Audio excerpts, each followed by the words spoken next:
Hello everybody and welcome to 200 Days and Don't Starve Together. If you haven't seen my first 100 Days video, maybe just skip that one. It was my first 100 Days video and it kinda sucks. But please enjoy my next 200 Days and don't starve together. Day 101, I was determined to finish exploring the rest of the map. So I made my way through the swamp and I decided to vandalize some private property by setting it on fire. Unfortunately, the homeowners didn't really appreciate this, so I had to run away like the coward that I am. Next, I explored the desert and found some big scary dogs to run from. Then, once I outran the group, I could murder the stragglers. And I killed some spiders for no good reason, and did a little more map exploration through the forest. That night, the deer clubs paid me a little visit, without calling first, mind you. That is so incredibly rude. I wasn't really prepared to fight against something larger than a spider, so I just foisted them off on the locals and watched them fight each other instead. It was really cold, so I started a forest fire to keep warm, as you do. Then I fought these weird shadow hands for my fire. Day 105, I made some meatballs and traded with the Pig King for gold. I didn't like how ugly his subjects' homes were, so I destroyed them with plans to renovate later. Day 106 was a day of collecting random materials for later, like ice, fleshy bulbs, and cacti. I wanted to check out the Oasis Desert, but I forgot that it spawned on top of a clockwork patch, so I almost died. Then I spent the night committing arson for warmth, then almost froze again on my way home. I started building my pretty pig village, tended to my marble trees, and murdered some bats for food. My sanity wasn't looking too good, so I had to hide out in the tent before the shadow monsters killed me. They beat me up anyway, but it was nothing a little pierogi couldn't fix. Day 109, I went to visit my poor tortured cave friend, but was rudely interrupted by a cave worm swarm. Try saying that 10 times fast. Worm swarm, worm swarm, worm swarm, worm swarm, worm swarm. I kidnapped some light bugs to make my base a little safer at night, then hung my worm meat to dry before I slept through the night. In the morning, I accidentally killed one of my new light bugs, which was pretty devastating. But I couldn't mourn for very long because a pig decided to start a war with my beehives and I had to stop him. Day 111 was a day of sailing, since I wanted to visit my friend Pearl and fix up her house a little more. Spent a little too much time at sea though, and got a little ocean madness. I built another pig house and was punished for my crimes against nature by a bunch of tree guards. Day 114, I saw my beefalo now had beef with my beehives. Get it? But I couldn't stop them before they killed my bees. Also, my grass came to life again, which I hated. I copped a sick polo shirt from the shadowy overlords and changed it to some cute new spring clothes. Ignore the crow murder, cause look, I'm building houses for the needy. Isn't that so nice of me? And then I went grave robbing again, cause gosh darn it, why can't you be normal for like 2 seconds? This bird didn't like what I was doing, so I had to kill him to avoid any witnesses. And I also stole from these clockworks, but I don't feel too bad about that one. Day 116 was more exploring. I swear every single wormhole on this map is entirely useless. I found a bunch of vegans in the caves and took that as a sign to tend to my garden. Once again, the tree guards wanted to punish me for my constant deforestation, and I died. That one was a little embarrassing, if I'm being honest. So I re-rolled and attempted to chop more trees without consequence, but they wouldn't leave me alone. This time I actually killed them. Yippee! Day 118, I visited the Moonstone event location again and fixed up the little altar in the middle. Then I went back home to fight my nightmares and garden a little more. I used the Starcaller staff for the first time, which was super cool and very handy for fighting without needing a headlamp. Day 120, I built more homes for the homeless and was punished by yet another tree guard. Why can't you guys just leave me be? I'm not even doing anything wrong right now. I accidentally punched one of my bees too, so I had to run for my life before they stung me to death. My leafy meat was ready to harvest, which is great, but then I went insane again for some reason. I'm not really sure what happened there. I made a cool hat though, I was really jazzed about it. Day 122 was just chores, eating cooked bird children, running from my bees again, and getting some cute fairy shoes as a present. At night, I cleaned all the bee carcasses out of my beefalo pen, and I got some honey out of it, which is cool. I had to replace my bees, but I accidentally started another civil war, which I completely ignored. My new bees hated me just as much as the old ones. Day 124, I made a siesta lean-to in preparation for the summer. took a nap to heal my mortal wounds, and did a little dance into the next morning. Again, really not sure what I was doing there. I did some berry picking, fed my screaming bug child, and looted a random corpse I found in the woods. Day 126 was entirely spent running away from a bunch of things that were trying to kill me.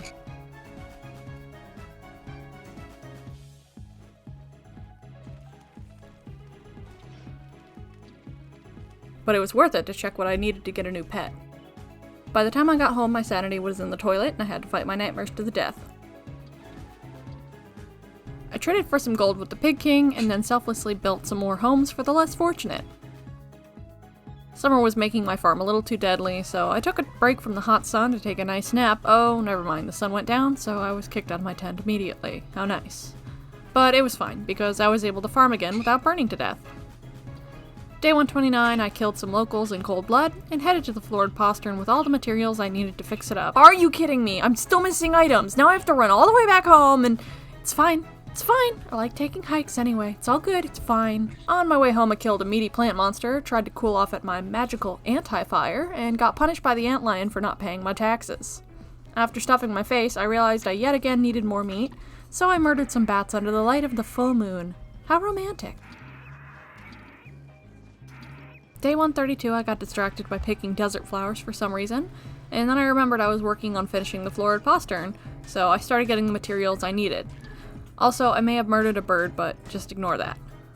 I got hungry, so I hung some meat to dry and looked up the recipe for the turkey dinner for future meals.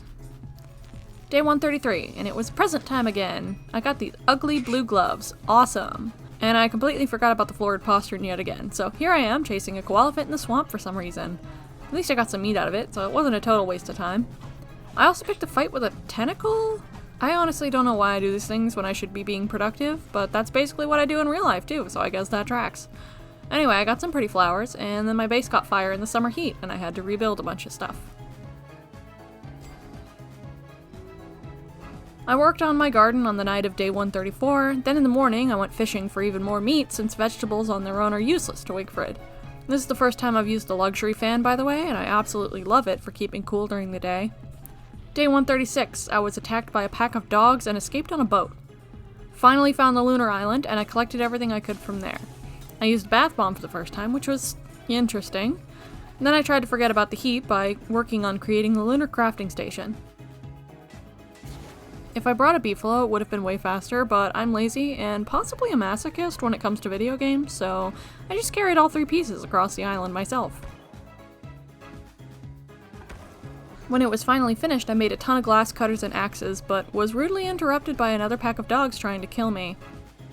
They got murked by a salamander, which was hilarious considering how cute and tiny they are. Day 139, headed back to the mainland, got attacked by wild dogs again, but it's fine because I was starving to death and I needed something quick to eat before I died. I killed some bats, and then I finally headed back to the florid postern to finish building it. Nice. I killed another innocent bird and found a Eucus to harass. I have no idea how you're supposed to kill these guys, so I tried to tank him and ended up dying. So after a cheeky reroll, I headed back to finish the florid postern again, since my progress wasn't saved when I did it the last time, and I decided that I was sick of being a bloodthirsty carnivore, so I used a moonrock idol and called to the infinite void to see who I could contact. That's right, we're switching to my favorite depressed little emo girl with a tragic backstory, Wendy! I set her up with a cute summer outfit and entered the constant to begin my suffering. First thing I did as Wendy was steal some cobblestones from the mosaic biome and used it to make my base a little prettier. Then it was present time again and I got some clown shoes with little puffballs on them. How stylish. I built more homes for the needy, planted some crops, and just did a few other boring chores at my base. I'm a homebody, so my favorite things to do in this game are just hang out at my base and do stupid little chores. It's very relaxing. I built the cistern, get it? My sister is dead. It's funny, but I didn't know what to do with it yet, so I killed some locals to pass the time. Turns out Abigail is a stone-cold killer herself, so it made murdering things a lot easier. Unfortunately, I tried to lure an emergency koalafin into my beefalo pen, but it didn't work out, and I ended up chasing him around all night. And since I left my gate open, my beefalo escaped and started wandering away, so now I was chasing 4 meat piles around my base. Finally got the koalafin in and started bribing my beefalo to come back to their pen. It worked for about a minute, and then the stupid koalafin got out again, and I had to give up and take a break for my own sanity. I drank some soothing tea to calm my inner rage, then said, "Forget it, he needs to be dead," and killed the koalefant. When I got back, I saw that this stupid jerk killed one of my beehives just to steal my honey, which, first of all, is an incredibly inefficient way to get honey. But also, that's just rude. He destroyed my other beehive when I tried to confront him, and I ended up leading him out to the woods so I can deal with him later. I healed up a little and went back to fight him, but I forgot my helmet, and I died in 2 hits. So another cheeky reroll, and I tried to foist him off on some angry trees, but they were also mad at me for some reason, so that wasn't very effective. Next, I tried leading him to some spider nests to see if the spiders would take care of him, which worked well enough, but the party really got started when the spider queens showed up. One of them was determined to harass me instead of fighting the giant bear monster like she should, but eventually he died, and I could run back home unscathed, like a coward. So Wendy has this cool ability to help out these little pipspooks that you find around gravestones, so I followed one of those guys around and gathered some glowing flowers that I could use in special crafting recipes. Then I tried to go fishing for lobsters, but I failed to realize that you can't catch sea creatures without a lure and bait, so that was a bust. I gave up on fishing and went back to the spiders to kill them for food and healing items. It was day 149, and I was determined to actually get through the lunar event to get the moon color staff, so I started setting up a wall made out of statues so nothing could break through like they did the last time. Then I went back home and I tried to figure out what to do with the cistern. Turns out you don't actually put pipspook flowers in there, so I gave up again and I just looked up what to do on the wiki.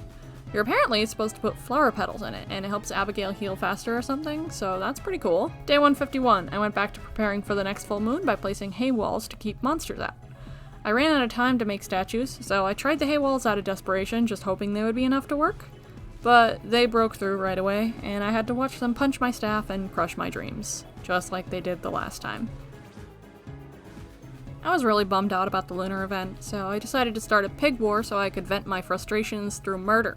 But it's fine, look, I was building homes for the homeless again, I'm such a good person!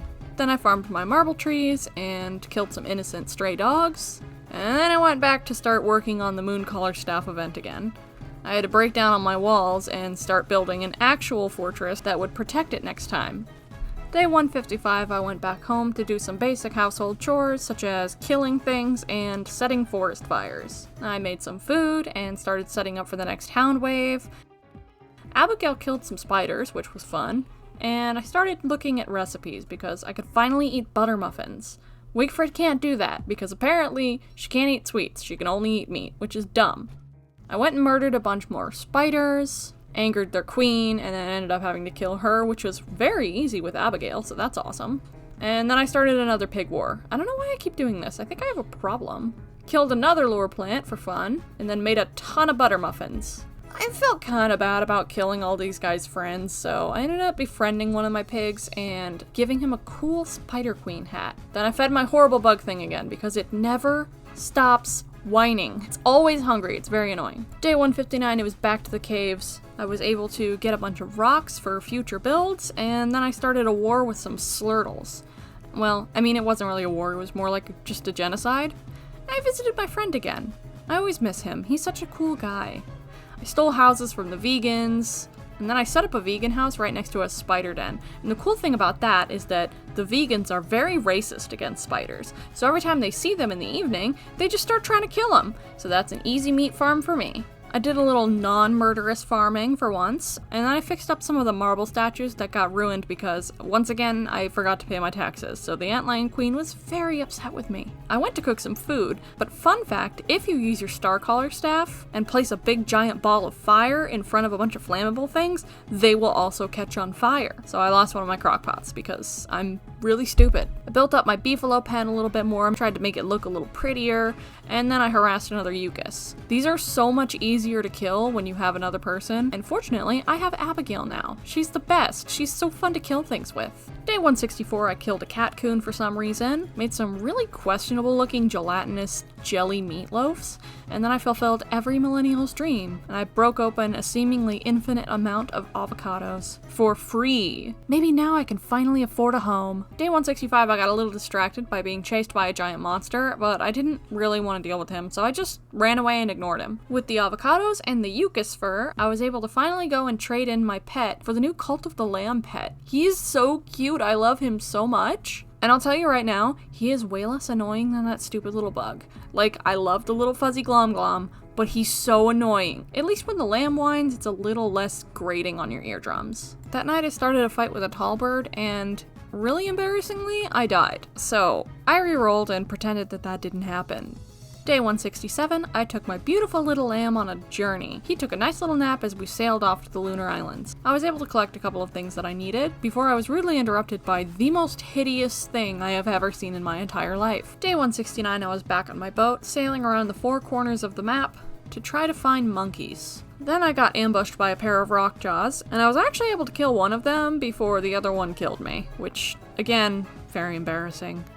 So I re-rolled again and ignored the sharks this time, and I was actually able to find the docks, which happens to be where the monkeys live. Started freezing to death, which is really cool, and then the next morning when I was finally warmed up, I tried vandalizing some homes, but the monkeys didn't like that for some reason, and they all tried to kill me. So I ended up having to run away and pretend like I wasn't a little delinquent. I found these cool looking flower things, but I wasn't really sure what to do with them, so I just sailed past and ignored them. I got back home on the night of day 173, and I planted some of the trees I stole from the monkeys, and I broke down the spider nest because it was getting a little too big for its britches, and I needed to humble it a little bit. I was able to take the silk that I got from it and build a second mast for my boat so I can go super quick. I planted the carnivorous starfish that I got from the lunar islands over at my dog killing area, planted and fertilized some banana trees, and then it was present time again. I got these ugly pants. Day 176, I got on my now super fast double-mast boat, and I wanted to go vandalize some monkey houses without them actually knowing it was me, so I just started setting them on fire. But that wasn't enough for my violent cravings, so I just started killing them. But apparently, when you kill the monkeys, they drop these little trinkets that automatically will just throw themselves into your pockets, and if you have enough of them, then you turn into a monkey. Really not sure why that's a thing, but it is. So I'm a monkey now. I tried begging the queen to turn me back, but apparently she doesn't do anything until you give her bananas. And the bananas weren't grown, so I sailed all the way back home with the plan to get some bananas from the underground. Which, let me tell you, that was a whole thing. I got so much poop thrown at me, I have never had an experience like this. At one point I just got so sick of these stupid monkeys trying to kill me that I just used gunpowder and blew up one of their homes. All that monkey business really took a toll on my health and my sanity, so I ran back upstairs to try to fight some shadow creatures, and by then the bananas at my base were actually finished. So I grabbed some of those bananas, and I ran all the way back to the monkey island, and I started bribing the queen to take the stupid trinkets away so I would stop being a monkey. After all that was over, I tried sailing back home, but I ended up hitting some rocks, and I panicked because I didn't have any boat patches, so I ran to Pearl's house, which was on the way, and I killed some of her bees so I could use their stingers to make some boat patches. And then I realized, oh no, I don't need just one boat patch, I need 2 boat patches, or else I'm gonna die, I'm gonna lose my boat and all of the things that I have on it. So I killed more of her bees so I could fix up my boat, and then I was fine. It was now day 183, and I was back to doing boring things like chopping trees and getting attacked by hounds, which actually worked out pretty well this time because my hound area is looking really good. Unfortunately, the hound wave really upset and agitated my beefalo, so they broke out of their pen and just started a war with the pigs. So I ended up having to kill all the adults and then just leave the kids back in the pen. Hopefully they're not too traumatized by what they saw, but they're probably gonna need some therapy. After that whole debacle, I healed up with some delicious stale jerky that's been sitting in my fridge for 3 weeks, tended to my farm a little bit, started chopping down some of the trees I planted, and I finally rebuilt the crock pot that I accidentally burned down. One good thing that came out of me being turned into a monkey was that I got some new blueprints from the Monkey Queen, so I was able to use those to build some docks, which I've never built before, but they are very cool. After that I went hunting, and what's very cool is that they've actually changed the hunting mechanic so that you can actually tell if it's going to be a varg or not, and not only is that really helpful, it's a really good quality of life change, but also I just really like the little violent claw marks that are in the ground. I think it's really cute. Next, I changed into some comfy little yellow pajamas, and I tried to kill the eyeballs from this lure plant that was next to my base, but I ended up accidentally punching one of the little rosebush hounds, and so that was kind of fun to deal with the aftermath of that. Day 187, and I was back to being committed to the environment. So I planted a whole forest and some beautiful little plants. Then I finally decided to head back to that stage play thing, which I've never really messed with before, but it's kind of cool. I was able to get some of the costumes off of the rose hounds that I accidentally killed, so I was able to interact with this a little bit more, and it was really nice. After that, I went back home and made my very first scotch egg and some yummy meatballs. And then I remembered, oh yeah, you were supposed to be doing the moon collar staff event. You keep forgetting to do this. So I finished up all of the statues and started the event. This time, I actually won. I was so excited. It took me so long to figure out how to do this because, well, one, I keep getting distracted, and two, I'm just really lazy. So I was so excited. I made it all the way through the event, and I turned my star collar staff into a moon collar staff, and when all of that was over, I was able to loot all of the bodies of the horrible monsters that I had been fighting the whole time, and I got some free marble out of it. Yippee! Day 192, I went back home and saw that there was a lure plant that had set up camp near my beefalo, and my beefalo were in heat, so they got really agitated and they tried to kill it themselves. Yeah, I ended up having to kill all of them again. It's just never a good time when you have to kill some parents in front of their kids. But I cooked a delicious honey ham and I got over it pretty quick. I went back down into the caves to say hi to my dear friend again, and to collect all that poop that the monkeys had thrown at me the other day. Turns out, Abigail's really good at killing monkeys, but not quite good enough because there was like a billion of them, so I ended up having to run away. After I finally lost the monkeys, I headed back to the ruins to craft some better supplies and loot some of the priceless ancient statues for my own greedy purposes. I was determined to do something productive with my last few days in the Constant, so I googled where to find the archives in the caves. Apparently they'll always spawn attached to the lunar grotto biome, so once I made it there, I was able to traverse the rocky walkway into a biome I've never been to before now. I used a deconstruction staff to break apart my newly acquired moon collar staff to get the shiny opal that was inside, and I used that to trigger the archive switch. I couldn't figure out what to do with the weird thing that got spit out of a toilet, so I googled it yet again, and learned that you have to set it on this big circle in the floor to complete a puzzle. The security centipede wasn't very happy about me being there, so I had to kill it before I started the archive puzzle and obtained the forbidden toilet knowledge. Once you figure out the little puzzle, you get hidden blueprints for new items and a pretty floor pattern. Day 197, and I was headed back home with low health and even lower sanity. I had to stop and fight some nightmare creatures in the muddy biome, but what else is new? I said hi to my friend one last time and went back up to the surface to continue my fight for sanity. Day 198, I got some ugly flipper looking pants as a gift from Charlie, and I used that as an opportunity to change into a sleek summer outfit to match the season. Then I did what I should have done over 100 days ago, and built some meat effigies to resurrect me when I died, instead of having to re-roll every time I died to something stupid. That night I filled up my fling-o-matic to make sure my base didn't burn down again, and built an extra one by my kitchen so I wouldn't ever have to rebuild my crock pots. I rounded up day 199 by murdering my adult beefalos one last time, and I had a great time doing it. It was finally day 200, and I found another big meat pile to kill. Then I searched through my recipe book to find something special to make for my last meal of the series. I finally settled on ratatouille for dinner, a banana shake for dessert, and a frozen banana daiquiri as a little treat to celebrate the occasion. Wendy's probably a little young for alcohol, but I'll make an exception because she seems a little stressed. And with that, we conclude our 200-day journey into the Constant. I really enjoyed making this series since Don't Starve Together is one of my favorite games of all time, and I hope you enjoyed seeing me try some new things that I've always been too scared to do before now. I appreciate you guys coming along with me on this journey, and as always, I hope you have a fantastic day. I'll see you in the next one. Bye-bye!